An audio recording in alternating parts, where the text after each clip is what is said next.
सभापति महोदय, छात्र जीवन में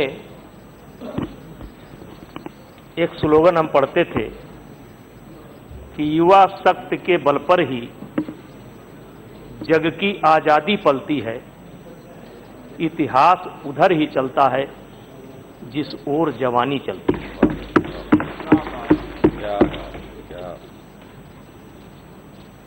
जहां तक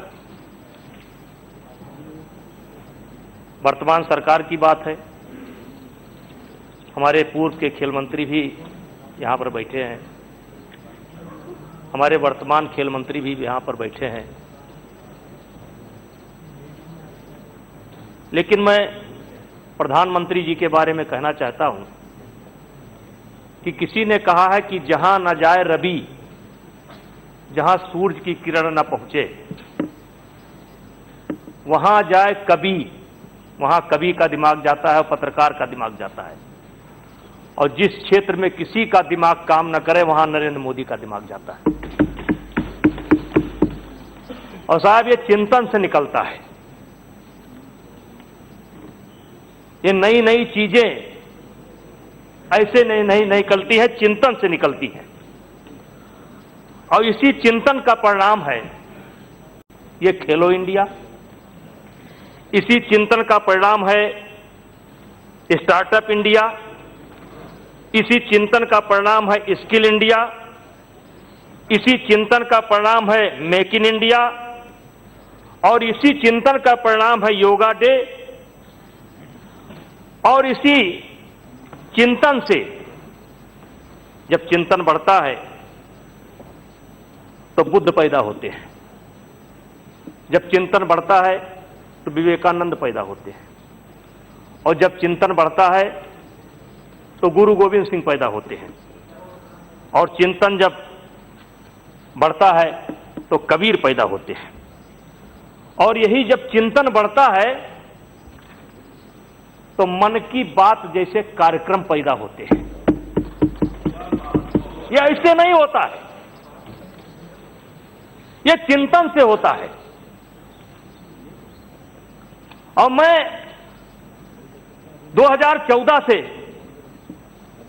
चाहे खेल के क्षेत्र में हो या जितने क्षेत्र मैंने गिनाए या कुछ नहीं गिनाए, मैं जब प्रधानमंत्री जी के काम को देखता हूं और फिर उनके साथ लगे हुए सभी सहयोगी मंत्रियों को देखता हूं तो मुझे एक कविता याद आती है,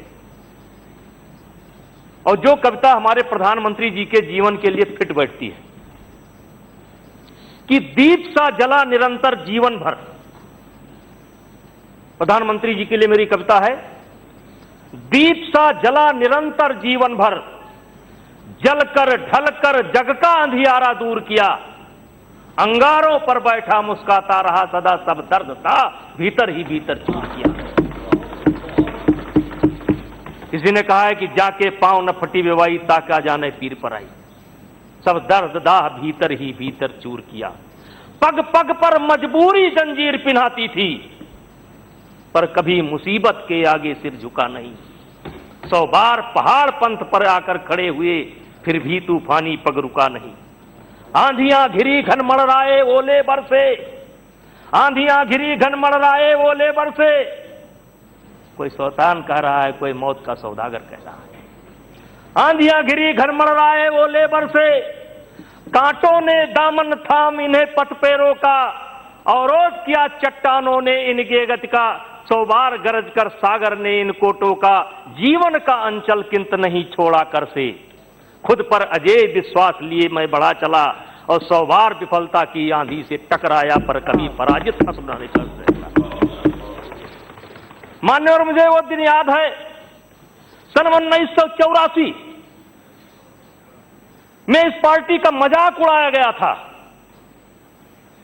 कि हमारे दो, उस समय अटल जी हमारे पार्टी के नेता होते थे। और उसी चिंतन का परिणाम है कि आज 2 पार्टी वाले यहां पर बैठे हैं, और चिंतन के अभाव में जो यहां पर बैठे थे वो वहां पर बैठे हैं। आज खेल के विषय में हमारे दोनों मंत्री हैं और संजोग है कि आज जो अपना विषय रखेंगे वो ओलंपिक के पदक विजेता हैं और ओलंपिक में अभी हमें गिने चुने मेडल मिले हैं। ऐसी प्रतिभा हमारे पास है जो इस विषय को रखेंगे और इसलिए मैं कुछ विषय उनके लिए छोड़ूंगा। लेकिन खेल से हमारा नाता आज का नहीं है। अगर हम त्रेता में जाते हैं तो महाराजा जनक जो सीता स्वयंवर की रचना करते हैं उसमें भी खेल को ही प्राथमिकता दिया जाता है। आज हमारे पहलवान हनुमान जी को अपना इष्ट मानते हैं। आज हनुमान जी के नाम पर, बाली के नाम पर, जामवंत के नाम पर, भीम के नाम पर हमारे कुश्ती के दांव पेच हैं। और मैं बताना चाहता हूं, ये खिलाड़ी केवल खिलाड़ी नहीं होते हैं, इनके पास एक्स्ट्रा दिमाग होता है, ये विशेष होते हैं। हनुमान जी को कहा गया था सीता जी का पता लगाइए। पता लगाने का काम तो उनको सौंपा गया था, पता लगाए, लेकिन लंका जलाने का काम वो एक्स्ट्रा करके आए। ये है खिलाड़ियों की क्षमता। और तैराकी का रिकॉर्ड भी उन्हीं के नाम से है। मैं थोड़ा खेलो इंडिया स्कीम के पास आता हूं, लेकिन मैं जोड़ना चाहता हूं। आज मैं खेलो इंडिया स्कीम को देखता हूं और मैं जब इतिहास के गर्त में जाता हूं तो हस्तिनापुर में एक उत्सव था और उस उत्सव में अचानक आपके क्षेत्र में ही तक कर्ण पहुंच जाता है और उससे सवाल पूछा जाता है आप किस वंश के हो, किस गोत्र के हो। और खेल के प्रशंसक उस समय भी थे। जब कर्ण संकट में पड़ा तो दुर्योधन ने आकर के अंग देश का राजा बना दिया। ये कर्ण के दृष्टि से ना देखा जाए, ये खिलाड़ी के सम्मान की दृष्टि से देखा जाए कि उस समय भी खिलाड़ियों का एक सम्मान था। यद्यप किसी ने एकलव्य का अंगूठा ले लिया, क्योंकि एकलव्य को शिक्षा दीक्षा इसलिए नहीं दी गई कि वो किसी राज परिवार से नहीं था, लेकिन वो राज परिवार के लिए ऐसा चुनौती बना कि उसका अंगूठा दान में लेना पड़ा। और मैं ये कहना चाहता हूं कि आज ये हमारे कांग्रेस के मित्र अपना काम कर रहे थे, कोई गलत काम नहीं कर रहे थे, अच्छी बात कर रहे थे।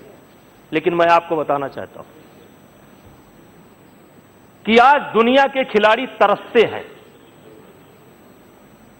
ये हमारे मंत्री जी बैठे हैं, दुनिया के खिलाड़ी तरसते हैं कि काश हम भारत में पैदा होते। जब वो सुनते हैं कि भारत सरकार अलग से उनको पैसा दे रही है और वो सुनते हैं कि हरियाणा की सरकार ओलंपिक के गोल्ड मेडल पर 6 करोड़ देने का काम कर रही है, 6 करोड़ का नाम सुनते ही सारी दुनिया के खिलाड़ियों का मुंह फटा का फटा रह जाता है। आज हमारे देश का इतना सम्मान है। और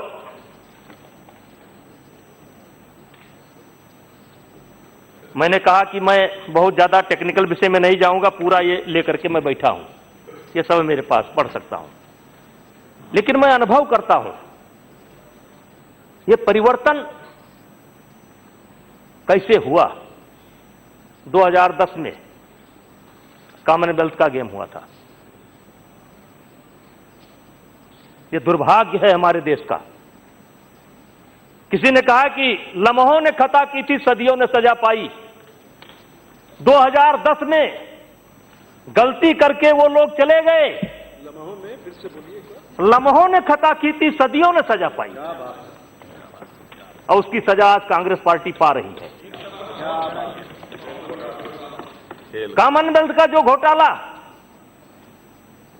और साहब एक बात मैं, हमारे राजवर्धन राठौड़ जी बहुत सीनियर खिलाड़ी हैं, ओलंपियन है। खेल के लिए मात्र 1600 करोड़ रुपया अलॉट किया गया था। पूरे खेल के आयोजन में लगभग 800 और 900 के बीच में लगा था, 900 करोड़, और 700-800 करोड़ वापस हुआ था। तो 1600 करोड़ अलॉट हुआ और 900 करोड़ खर्च हुआ, 800 करोड़ वापस हुआ।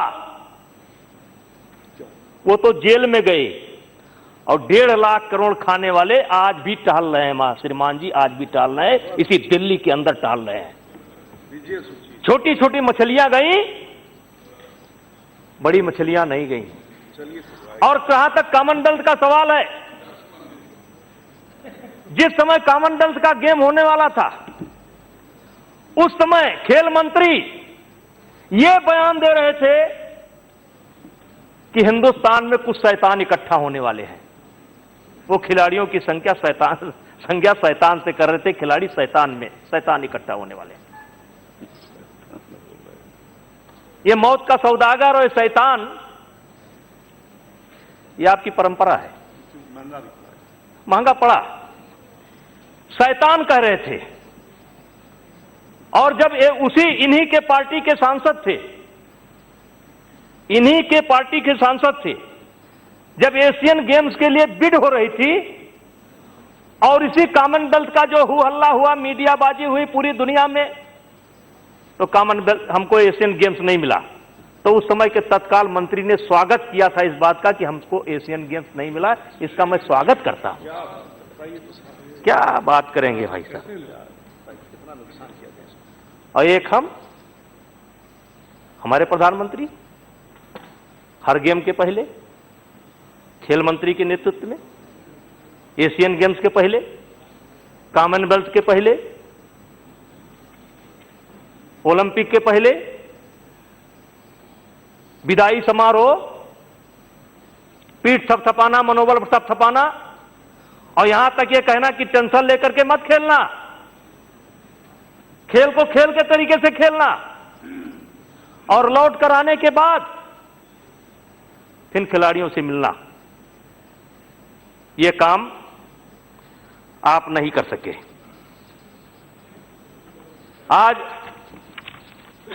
मैं सिर्फ कुछ बातों की तरफ आपका ध्यान, हमारे मंत्री जी बैठे हैं, इन्होंने इतना ही गुनाह नहीं किया शायद, इससे बड़ा गुनाह इन्होंने किया है। ये 2011 में स्पोर्ट्स बिल लेकर के आए,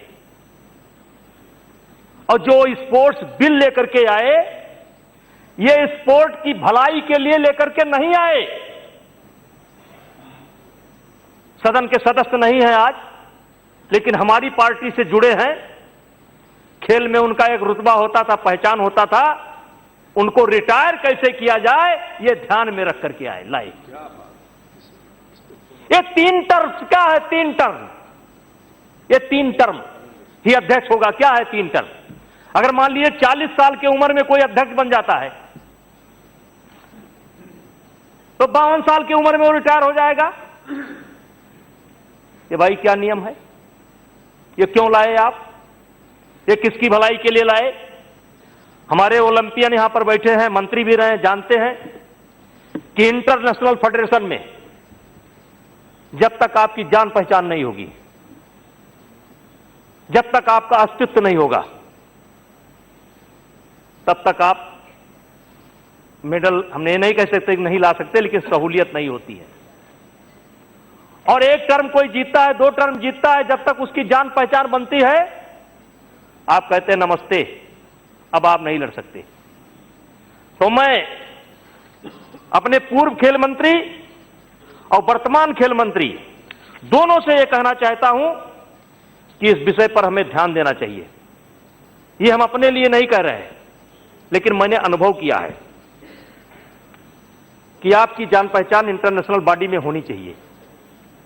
और जान पहचान एक टर्म में नहीं होती है, कम से कम 2 टर्म, 3 टर्म, 4 टर्म जब आप वहां जान पहचान होगी, उनके साथ उठेंगे, बैठेंगे, नियम जानेंगे, तब आपका लाभ होगा। वैसे आप नहीं होगा, एक टर्म आप यहां जीते, दूसरे टर्म वहां हो गए, तीसरा खत्म। तो मैं विशेष करके जोर देना चाहता हूं कि स्पोर्ट्स ये जो कोड है, इस पर जो है माननीय मंत्री जी को इस पर ध्यान देने की जरूरत है। आप बुला लीजिए, सबको बुला लीजिए, ओपन डिस्कशन करा लीजिए, लेकिन उम्र की सीमा रखिए, 70 वर्ष रखना रखिए, कोई दिक्कत नहीं, लेकिन टर्म हटाइए, 4 टर्म कम से कम होना चाहिए।